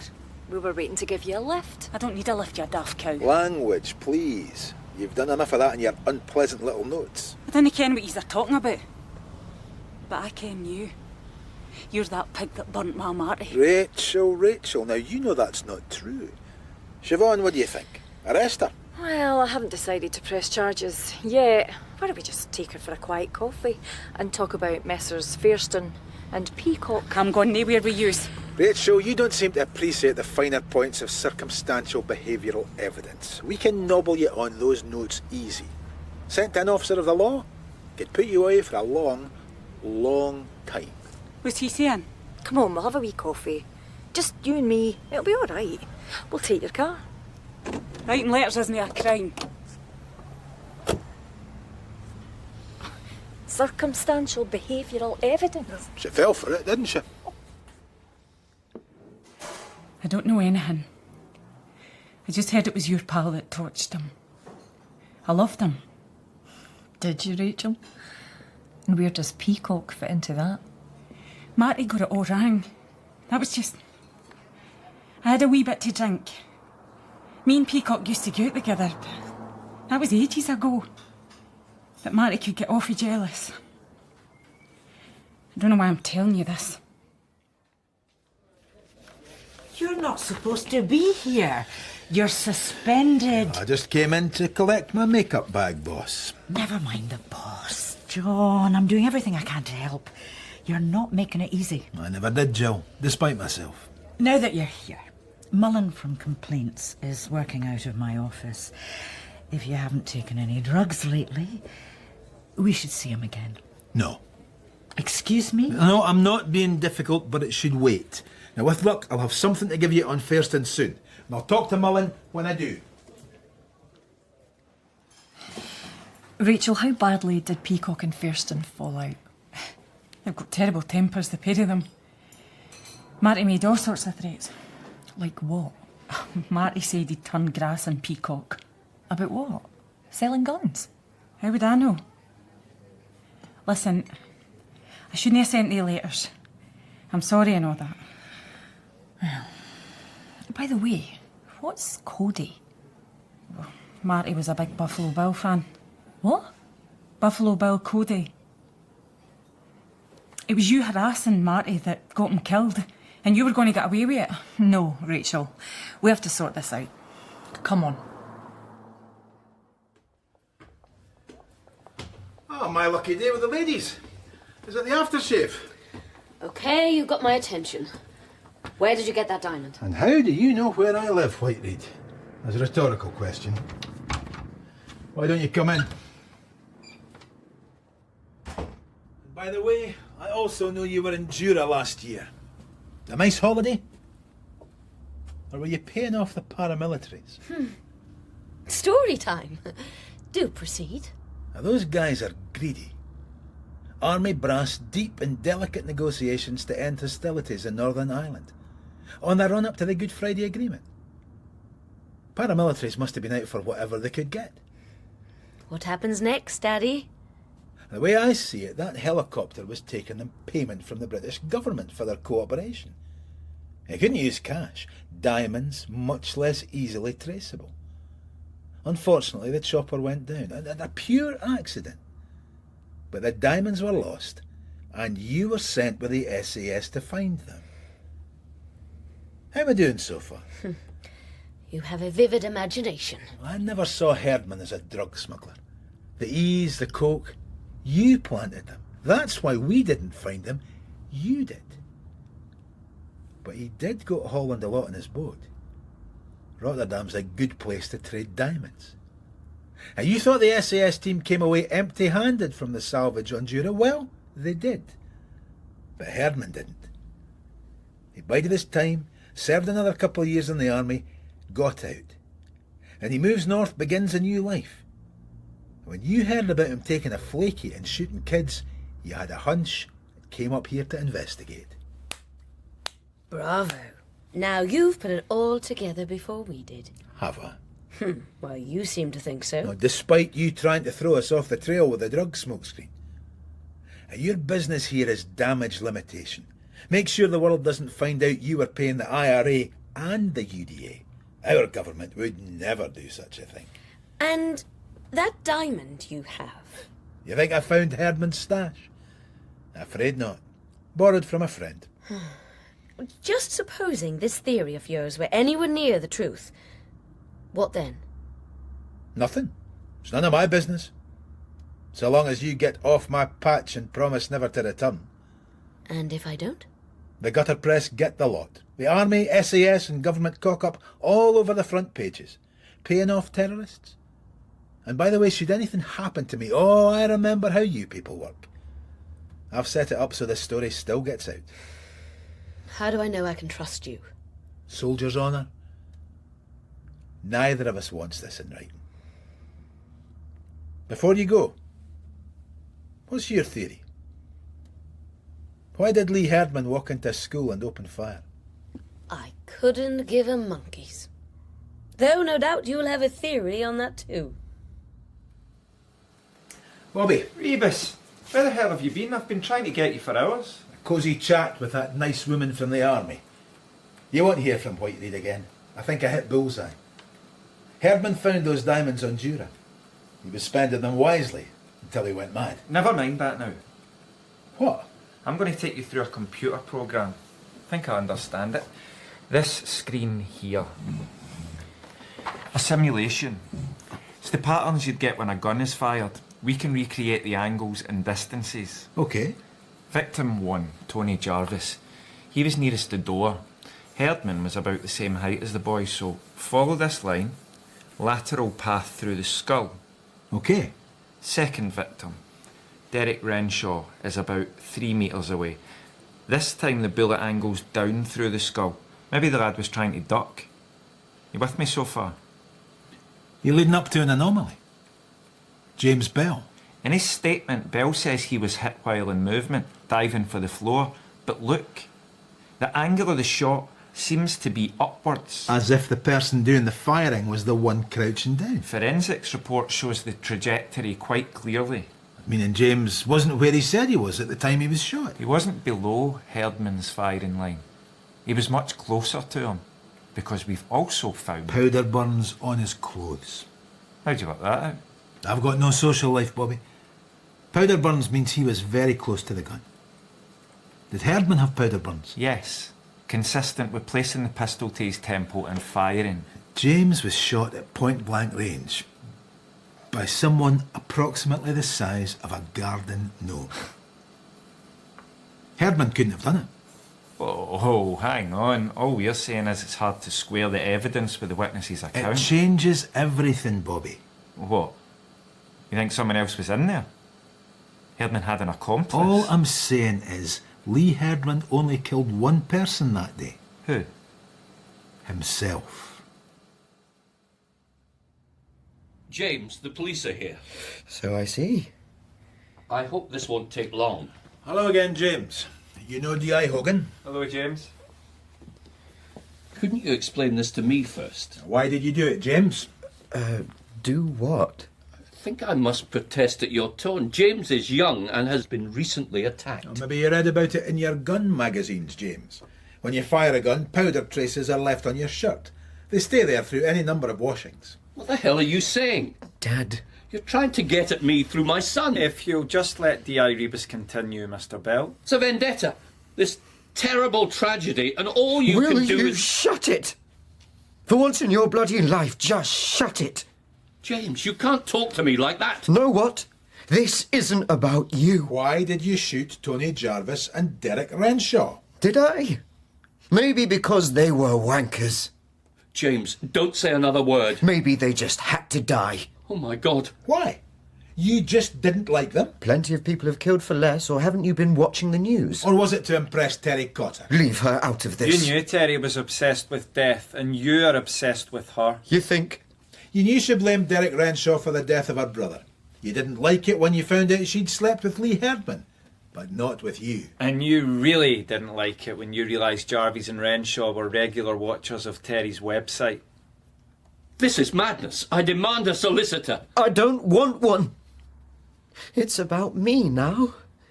I'll be on the front pages for a change, and for all the wrong reasons. You took the gun from Herdman's flat. Correct. He didn't know. So how come he turned up at school? I left him a note. Why? I wanted to show him. Show them all. I'm not just about words, talking like him. In the name of... I'm about action. SAS material. I was going to make two very sad people happy. Terry and Lee, by getting rid of two worthless pervs. I didn't expect Lee to turn up so quickly. I thought I'd have it all done by the time he got there. Good God. So what happened? Oh, those two weirdos are always the only ones in the common room together at break. I walked in. Was amazed at how calm I felt. Hands steady. Bang, bang. Stop! Lee was walking in the door as I was taking out Renshaw. He just stood there, the pair of us did. Then he held out his hand for the gun. I handed it over. Oh, it was amazing. Last thing I expected. Lee just looked at me and pointed the gun to his own head. Why do you think he did that? I've been trying to work that out ever since. I hadn't thought of it at that point, but maybe he reckoned he'd take the blame. Maybe he'd just seen too many people die. And he knew the army were onto him. What he did gave me the idea. After he killed himself, I took the gun and shot myself in the shoulder. Thought I might even get away with it. Wiped the pistol with my shirt like they do in the movies. You little bastard! Do you know what you've done? I'm ruined! She's in there, singing like a little bird. Poor old Rachel.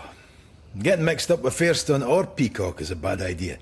Both of them at the same time. She really believed it was you who killed Fairstone, and that Siobhan put you up to it. But now she's seeing things differently. Peacock had told her he was going round to Fairstone's to try and make the peace, he said. And he got there after I left. Sorry, I can't help myself. Tell ye. I know. Fairstone told Peacock he was going to grass him up for dealing guns. Oh, and then for stealing his woman, he was going to kill him. So I'm off the hook. Let's just say I'm wavering. So what did happen to your hands? I told the truth the whole time. I came back from Fairstone's drunk as a skunk, not the kind of thing a proud professional like me wants to admit to, Jill. Decided to run a bath, sat on the loo, fell into a deep sleep, cowped over. My hands must have been in scalding hot water for several minutes before the pain finally brought me round. John, you've got to watch your drinking. Yes, Mum. I mean, Ma'am. I'd better get back to Rachel. And there'll be a report on your desk in the morning, re the school shootings. Should consider me for promotion once you've unsuspended me. Yes, Clark. I got your message. I can't believe it. James Bell. Full confession. You believe it? I do. I'm meeting Bobby Hogan for a celebratory drink down at the marina. You coming? Give me a couple hours. I'm about to have my first flying lesson. With the lovely Mr. Brimson. And your point is? You'll be there when I get back. A double celebration. Herdman and Fairstone. I hear Rachel's telling all. Softened up by you. Thank you, D.S. Clark. He couldn't have shot Herdman too, could he? James, it's possible. But I reckon he'd tell us. He loved every minute of that in front of his dad. I better go. One thing bothered me though. If Herdman wasn't drug running, who put the drugs on his boat? Whiteread? Again, it's possible. But I'm interested in what Templar's going to get out of Rachel. I have a feeling Peacock Johnson's been expanding his empire beyond guns. Go, enjoy yourself, and take care up there. Happy, Bobby? Deliriously so.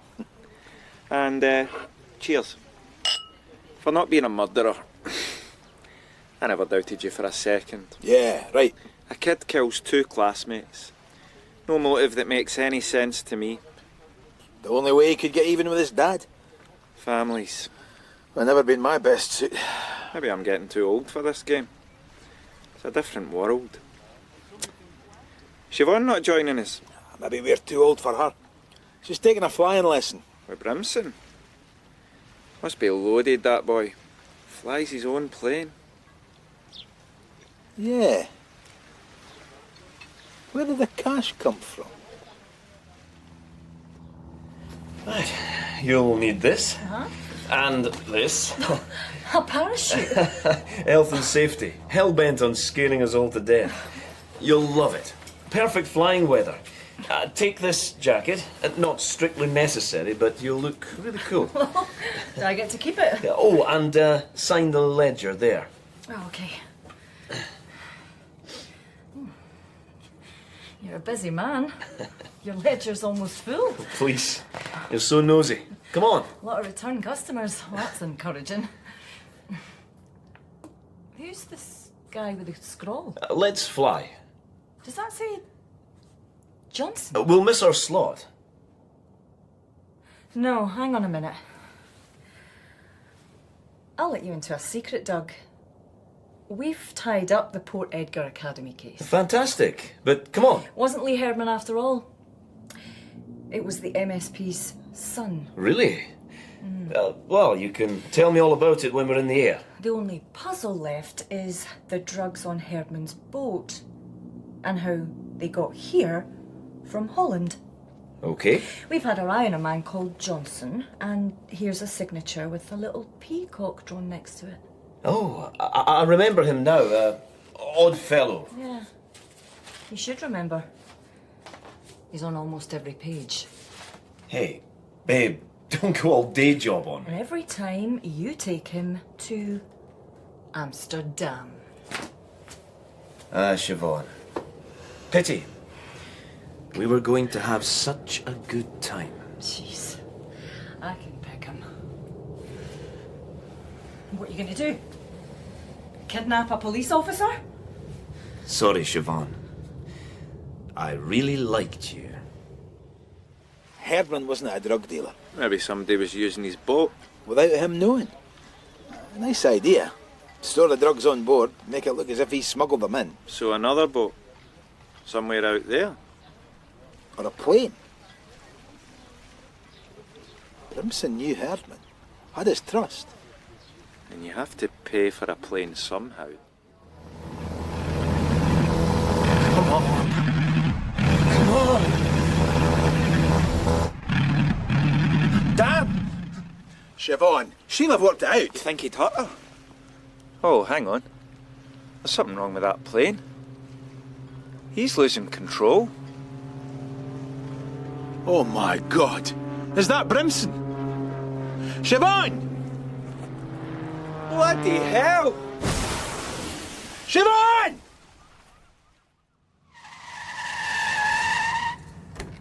Siobhan! Siobhan! Oh, please. Please!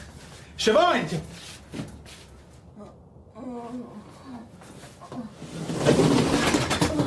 Oh, you're here, thank God. I'm okay. I think he hit me with something. He hit you? Where is he? He's me out the country by now, I imagine. No. I think his plane went down. It sounded like he hadn't refueled. Oh my God. He must have panicked. That looks nasty. Let me help you. Why did I do it? I have no idea. Relief? Gratitude? Oh, not just a fatherly kiss on the head, right smack on the lips. What was I thinking? Well, I'm flattered, but... Another red letter moment for John Rebus, one to cringe about in the dark nights ahead. Maybe Siobhan's right. I haven't come to terms with stuff. Maybe they should have flagged me. Total nut job. Are you okay? I'm fine, John. Thanks. You've done for the hospital, I think. Come on. Hope it won't get in the way of our working together. Nah. Just one of those things. Siobhan understands. Everybody's a bit cracked.